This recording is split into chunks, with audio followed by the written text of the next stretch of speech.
এটা ছিল কালকের ব্লগ। তো মেয়ে দেখো তাড়াতাড়ি আজকে উঠে পড়েছে টিউশন যাবে বলে। এই সময় টিউশন থাকা না, স্কুল থাকে, কিন্তু স্কুলটা আজকে ছুটি হওয়াতে মিস পড়িয়ে দিচ্ছে সকালে। তো চলো, মেয়ে তো এদিকে টিউশন চলে গেল, আমি চা খেয়ে নিয়েছি, এবার একটু পরিষ্কার পরিচ্ছন্ন করে নিই। তো দেখো এখন আমি বিছানাপত্রগুলো একটু পরিষ্কার পরিচ্ছন্ন করছি।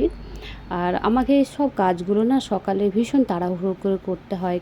পিঙ্কি ঘোষ নামে আমারই একটা ক্লায়েন্ট জিজ্ঞাসা করেছে, দিদি তুমি সোফার কভারটা কোথা থেকে নিয়েছো? এটা আমি 2 বছর আগে মিশো থেকে নিয়েছিলাম গো। এদিকে দেখো আমার হাজব্যান্ড ছাদ থেকে কিছুটা ফুল এনে দিয়েছে, বলল জলের মধ্যে রেখে দাও। তো সেটা জলের মধ্যে রেখে দিলাম দেখো।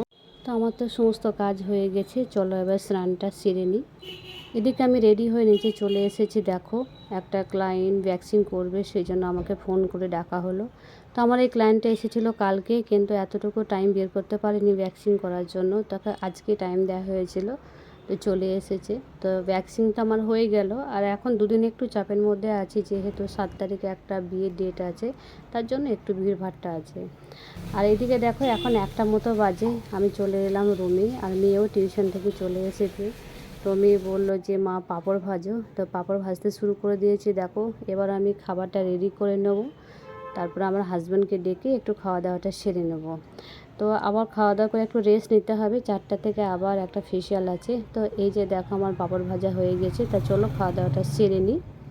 এখন 3টে বাজে, চলে এলাম নিচে। আমার ক্লায়েন্টে আসার কথা ছিল 4টার সময়, চলে এসেছে 3টেতে, কিছু করার নেই চলো। তো আজকের ব্লগটা এইখানেই শেষ করছি, সবাই ভালো থেকো, বাই।